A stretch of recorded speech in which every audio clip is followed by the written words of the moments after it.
Hi friends, ఎలా ఉన్నారు? నేనైతే బాగున్నా. మీరు కూడా బాగున్నారు అనుకుంటున్నా. ఈరోజు సరికొత్త రెసిపీతో మీ ఎదురుకు వచ్చాను. అదేంటో చూద్దామా? ఇదిగోండి, ఆనపకాయ.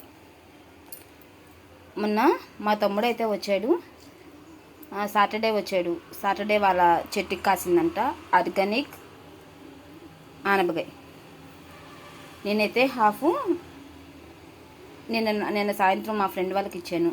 హాఫ్ అయితే కూర చేద్దామని తీసాను. ఇదిగోండి, చూసారా ఎంత ఫ్రెష్గా ఉందో. ఎలా చెట్టిది ఆనపకాయ చెట్టిదే కదా.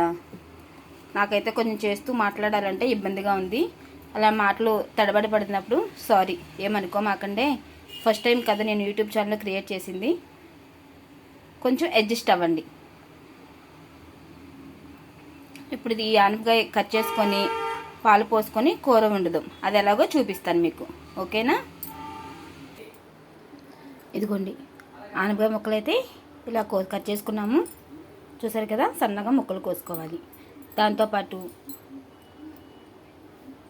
మనకి ఆరోగ్యకరమైన ఇంకో ఇంగ్రీడియంట్, అదేంటో మీకు అందరికీ తెలిసే ఉంటుంది. అదేంటో చెప్పేస్తున్నా.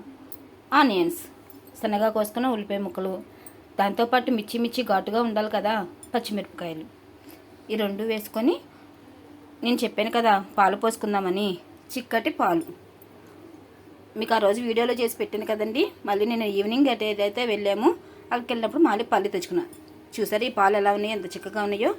అందుకోసమని ఆనపకాయ పాలు కర్రీ చేసే విధానం చూపిస్తాను.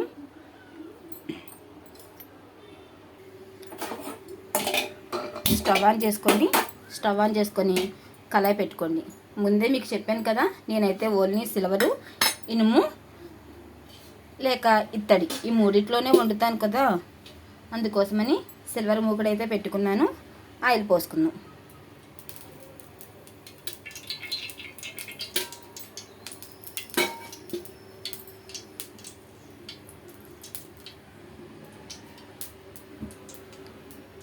ఆయిల్ పోసుకొని పొయ్యి అయితే కొంచెం సిమ్లో పెట్టుకుందాం. ఇప్పుడు దానికి కావాల్సింది ముందుగా జీలకర్ర వేసేద్దాం. నూనె అయితే కాగింది. ఇప్పుడైతే కొంచెం జీలకర్ర వేద్దాం. చూసారా చిటపట్లు ఆడిపోతుంది.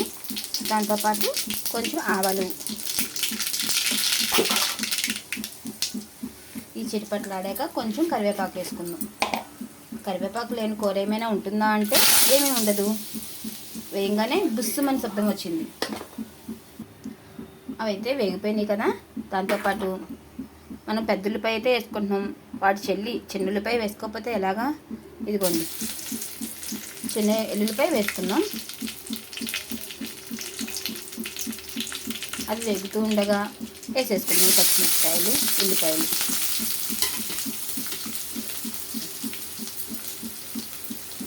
మీ అందరికీ తెలుసు, నేనైతే తెలియడం లేదు అని అనట్లేదు.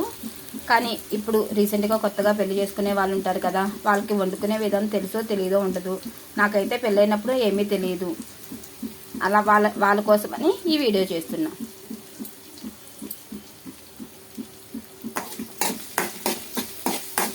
ఇవైతే ఇలాగా గోల్డెన్ బ్రౌన్ వచ్చే వరకు వేపుకున్నాం.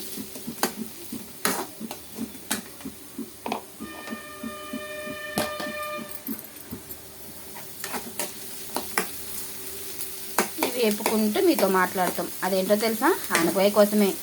ఆనపకాయ ఎంతో చక్కగా ఫ్రెష్గా ఉంది. మా తమ్ముడు తీసుకొచ్చాడు కదా, అందుకోసమని అంటున్నారు. మా తమ్ముడు ఎక్కడి నుంచి వచ్చారో చెప్పలేదు కదా. బందర్ దగ్గర గుడ్లవల్లేరు అనే ఊరి నుంచి వచ్చాడు. అక్కడ వాళ్ళ చెట్టుకైతే ఆనపకాయలు ఎక్కువగా కాస్తున్నాయంట. వస్తూ నాకైతే ఒకటి తీసుకొచ్చాడు. అది మీతో కూడా షేర్ చేద్దామని కర్రీ చేస్తున్నాను.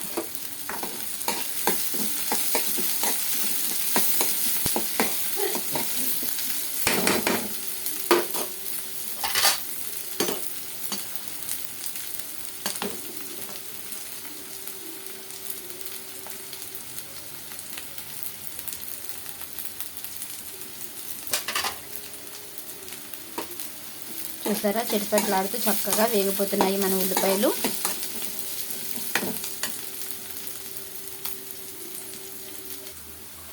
ఇదిగోండి వేగిపోయినాయి కదా. ఇప్పుడు సన్నగా కట్ చేసుకున్న ఆనపకాయ ముక్కలు అయితే వేసుకుందాం.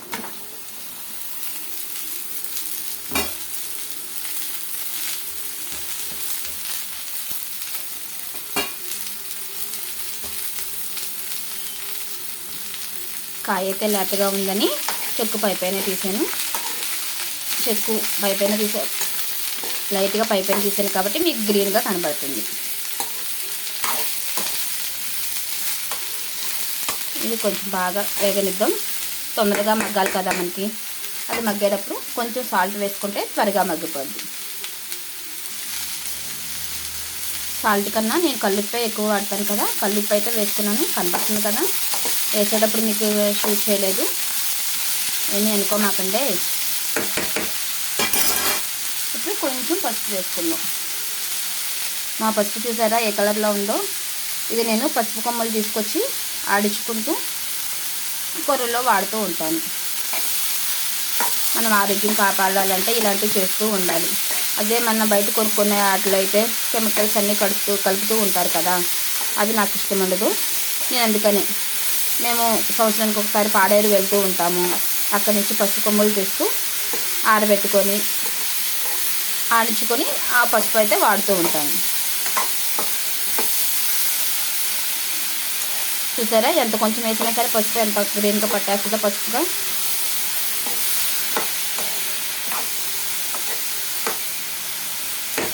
ఇప్పుడు దీని మీద అయితే మూత పెట్టేసుకుందాం.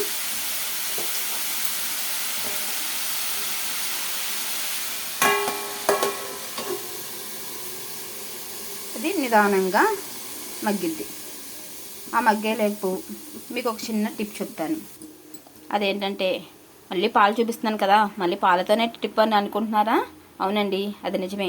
పాలు కాసుకొని త్వరగా తోడుకోవాలంటే గోరువెచ్చగా ఉన్నప్పుడే పాలల్లో కొంచెంగా పెరుగు వేసుకొని